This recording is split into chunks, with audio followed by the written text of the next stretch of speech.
À quelques jours de la célébration de la nativité du Christ, la fête se dessine. Les chrétiens célestes se mobilisent tous pour un pèlerinage réussi. Tous les corps sont à l'œuvre. Les membres de la sécurité, les professionnels de la santé, la Croix-Rouge, les médias et même les fidèles ont les mains à la pâte. D'autres sont préoccupés par le saclage, d'autres l'arrosage du sol et d'autres la mise en place des enclos, d'autres le montage des bâches et d'autres louent l'Éternel pour le privilège qui leur a été donné de voir l'événement aussi proche et d'y mettre les pieds bien avant le jour.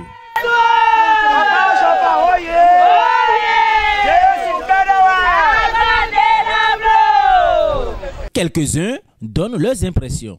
Nous sommes venus ici, c'est pour voir et améliorer notre place avant l'arrivée des autres.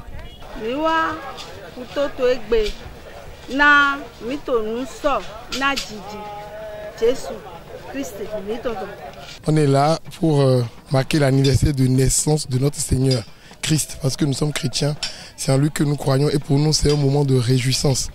Et nous nous attendons pas le 24 avant de nous réjouir, parce que c'est une gloire immense d'appartenir à cette congrégation de l'église du christianisme céleste. C'est une grâce énorme et on ne sait pas comment la manifester autrement que de venir nous réjouir ici.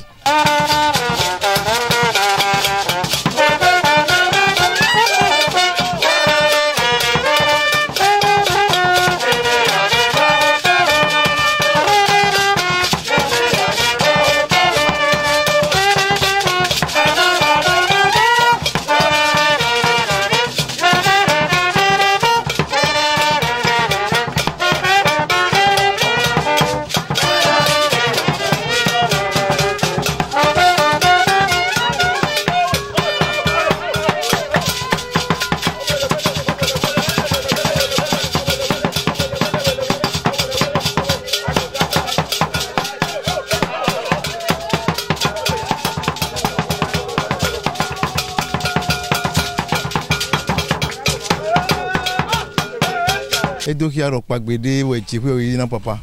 Bon pagbédé qui a sorti chiche to alonu. Ne me les pépe Jeffy dit na moromo. Dieu to awe de ton wule. Et titule to yi de jedo. Boni mi pontere no di mi na moro asonle to yi. Sakra joa yo be wa yi. E to ai meleza. Pour te faire jirado, yi to bachelor do. Betole to wiwa. Betole to wi do ki ya mo pagbédé we.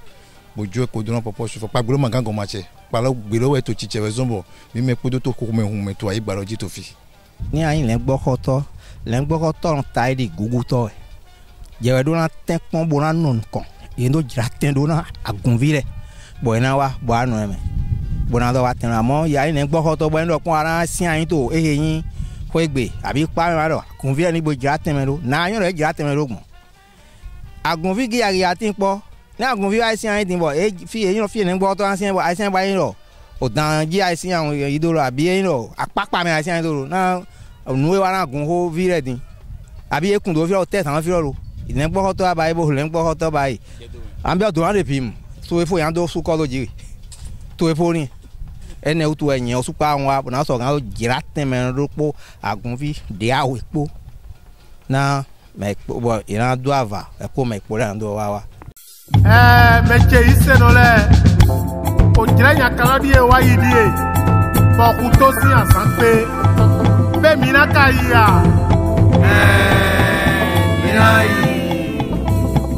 ye jiji Jesu ton we pe mo mi do na ipe to buta je we zonda wo we pe mi do na jaya.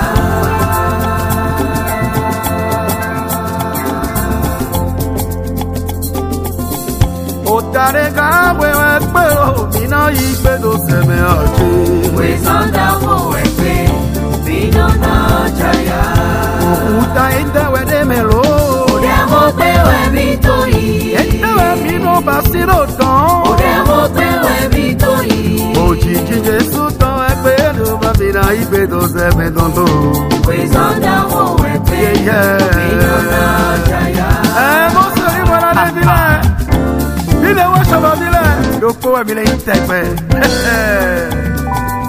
mina ilo epe uta mina ijawe o eli kuto we to de wo bodo mina ijawe uta ya mina ilo se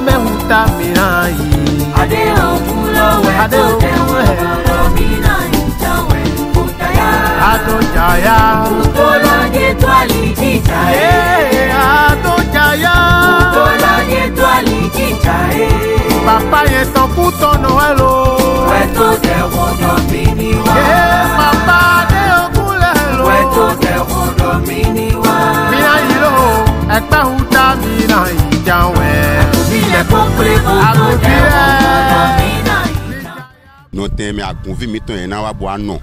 We ma furu pe. We mi wa boa to bi ba idote. Boa to de roboto vive e na me pon wa to jijo me na mele pon wa to jijo me. Oto me we zo mi wa fi wa to de ro to jijo vive.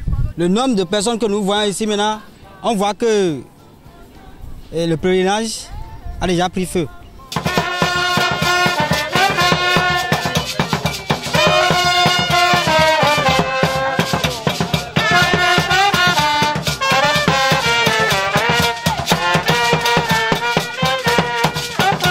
Azama wa mo me hu gan lo azan ko wa no bash gbeto le to po le to yi alonu bo ho me hu ti bo go fla. Sur le terrain, on voit que ça chauffe déjà. C'est juste que notre église, nous sommes tellement nombreux qu'on ne peut pas prévoir. Sinon, ça se voit que c'est bien organisé. Il y a les forces de l'ordre qui sont sur place. Et nous aurons appris que cette année, elle est un peu particulière parce que c'est en commun accord avec le gouvernement béninois que ça s'organise. Donc nous verrons dans l'effectivité ce que ça apportera. Déjà que le comité supérieur, ils ont à cœur à chaque année en fait de refaire et de partir d'expériences antérieures pour parfaire. On parviendra à la bonne méthode pour un jour avoir la sécurité totale, même si nous ne l'avons pas peut-être cette année. Jalo yeni maido dai humbro yeni wa me poto kwe gbele yeni fon boyan do ndeto yi 2000 to fi yeni ya wa asaloji 24 25 lo ni inuja ode yeni do su ni wa wa pon lo mi ma wa asare di nu e ka jijo to tele di fi bo yen mo he di ma mo he pon amo.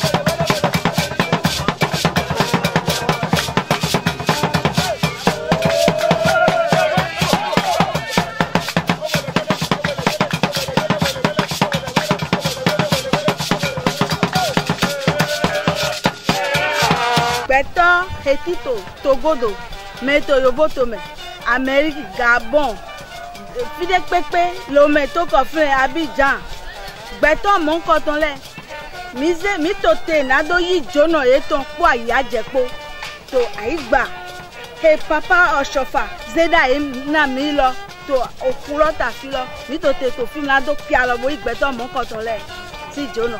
Beton sous Pogri, mon lembo susu, di encore, Yesu.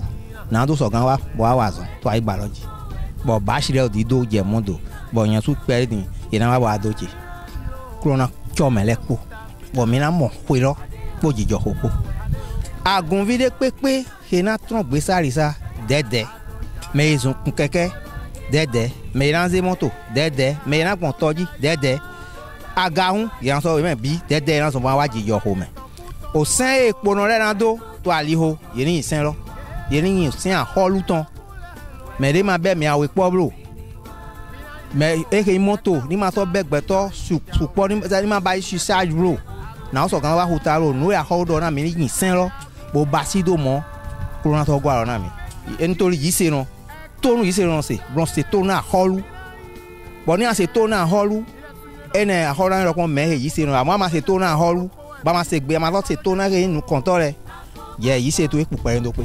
Déjà, je peux dire que les choses sont en train d'avancer, d'être avancées. Beaucoup d'aménagements sont déjà effectués et je vois que l'événement s'annonce très bien.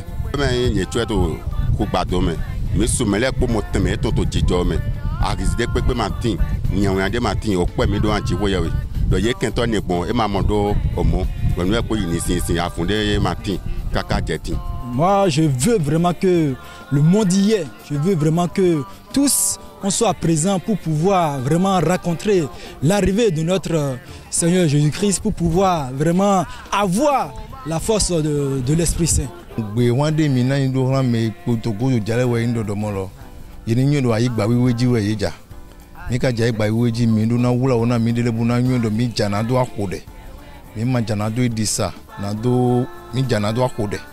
To de hiko mi to me nous emi hewadi ya utu di nous emi to di dona chona do dona do propo mi ton le me ma jana do adi sa me ka jamini nyu do mo a wuli to ayi gbaloji bo a holo so go lo na mi mo fi epono le do sinami do mini gbon we mini gbon nu ye do mini bayi we mini bayi mini ma dasa gbe ton bro we na mi to gbe ton dasa e ma mi ma so jana do ko de bale mi jana do adi ko ni aka do to gbe kon le ton bo yin sen ton awa pa ayi gbaloji ana mo dona no kunda gbe do iko edochi se siège wa edonyu tonto tenye ni no ni pomo edola sino hano mi kaka yinko ma o to ro chan me chini papa chi le ron chan ma o to ro la danse do senjini azanto ya yinko nyokan ki krenchindo e nomine akwe merci. Oshofa Prise TV, tout pour la gloire de l'Éternel, Dieu de Shofa.